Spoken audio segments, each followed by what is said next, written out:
भारतीय मुद्रा यानी कि इंडियन करेंसी तेजी से इंटरनेशनल करेंसी बनने की तरफ आगे बढ़ रही है।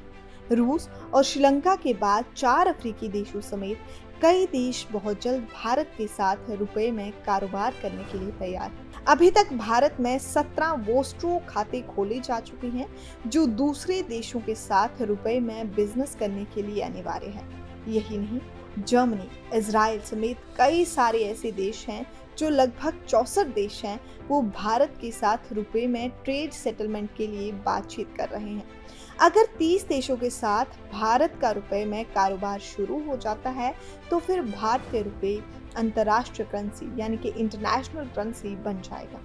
चलिए, सबसे पहले आपको बताते हैं कि डॉलर पर निर्भरता घटाने के लिए आखिर क्या-क्या कदम उठाए गए हैं। विदेशी व्यापार में डॉलर की निर्भरता कम करने के लिए भारत की तरफ से उठाए कदम काफी ज्यादा कारगर साबित हो रहे हैं। रिजर्व बैंक ऑफ इंडिया यानी आरबीआई ने जुलाई 2022 में विदेशों से ब्याज आकर्षित करने और डॉलर पर निर्भरता घटाने के लिए रुपए में ट्रेड सेटलमेंट सिस्टम का प्रस्ताव रखा था।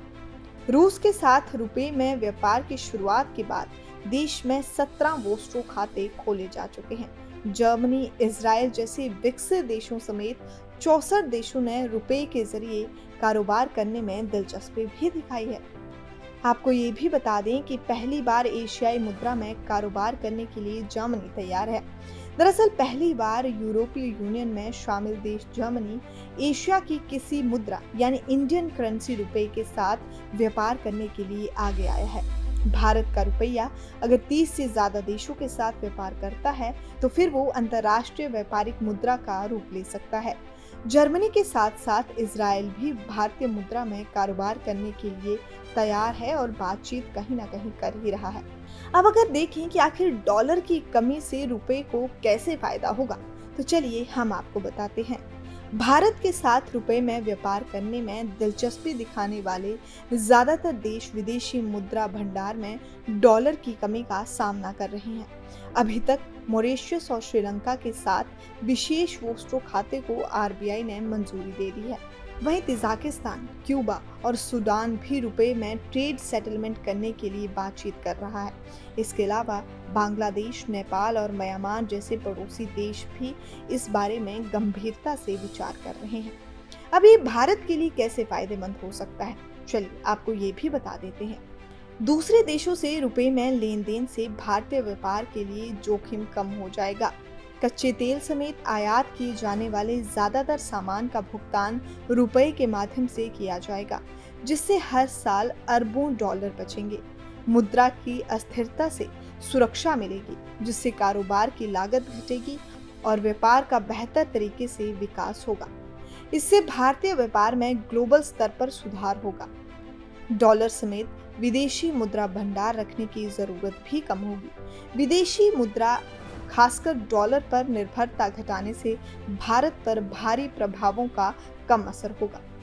तो चलिए अब आपको बताते हैं कि क्या डॉलर की मजबूती से इंपोर्ट महंगा होगा। बीते कुछ महीनों में डॉलर के मजबूत होने से दुनिया भर के कई देशों के लिए इंपोर्ट महंगा हो रहा है। इससे एक विकल्प की जरूरत महसूस होने लगी है। अब रुपए में कारोबार शुरू होने के बाद उम्मीद है कि जिससे कि अमेरिकी डॉलर पर निर्भरता कम होगी। भारत के लिहाज से देखा जाए तो फिलहाल डॉलर की जरूरत को पूरा करने के लिए अंतर्राष्ट्रीय बाजार में भारत रुपए बेचता है, लेकिन ये इतना आसान नहीं है। रुपए की बिक्री के लिए आसानी से खरीदार नहीं मिलता। कन्वर्जन फीस बचाने की मदद लगेगी। रुपए में व्यापार बढ़ाने के साथ आरबीआई को भारतीय मुद्रा यानी इंडियन करेंसी के लिए खरीदार तलाशने की जरूरत नहीं होगी। इससे भारतीय रुपए की डिमांड में इजाफा होगा। इंटरनेशनल बैंकों में कन्वर्जन फीस भी नहीं भेजनी पड़ेगी, और जब इंटरनेशनल बैंकों को कन्वर्जन फीस नहीं भेजने से जो रकम जमा होगी, वो देश के भीतर काम आएगी। भारत का रुपए ट्रेड सेटलमेंट सिस्टम इंटरनेशनल लेन देन के लिए डॉलर और दूसरी बड़ी मुद्राओं की जगह रुपए का इस्तेमाल करने का एक तरीका होगा। वस्तुओं और सेवाओं के इंपोर्ट और एक्सपोर्ट के लिए देशों में विदेशी मुद्रा में भुगतान करना पड़ेगा। यूएस डॉलर को दुनिया में हर जगह पर मान्यता प्राप्त है, इसलिए ज्यादातर लेन देन डॉलर में ही किया जाता है।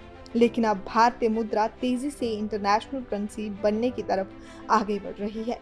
जर्मनी, इजराइल जैसे विकसित देशों समेत 64 देशों ने रुपए के जरिए कारोबार करने में काफी ज्यादा दिलचस्पी दिखाई है और संभावना ये है कि भारतीय मुद्रा बहुत जल्द इंटरनेशनल करेंसी बन जाएगा।